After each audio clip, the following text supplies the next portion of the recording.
પાવાગઢમાં જે આંદોલન સમેટાયું છે તેને લઈને હર્ષભાઈ સંઘવીની પ્રતિક્રિયા સામે આવી છે। પ્રકરણમાં રાજ્ય સરકાર દ્વારા મુખ્યમંત્રીશ્રીએ તાત્કાલિક એ મૂર્તિઓ વિધિ પ્રમાણે જે કોઈ સ્થળ પર હતી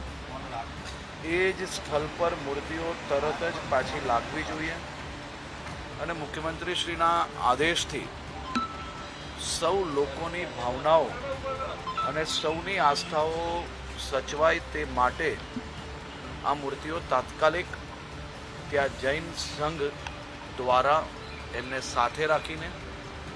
બેઉ સંઘોને સાથે રાખીને મૂર્તિઓ પાછી સ્થાપિત કરવાનું શરૂઆત કરી લેવામાં આવેલી હતી। કાલ સાંજ સુધી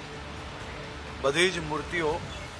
વિધિ પ્રમાણે ત્યાં સ્થાપિત કરી લેવામાં આવી છે। એના સિવાય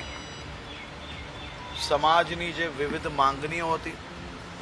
તે માંગણીઓ મોટાભાગની માંગણીઓ જે યોગ્ય અને સચવાઈ સરકાર સાથે મળીને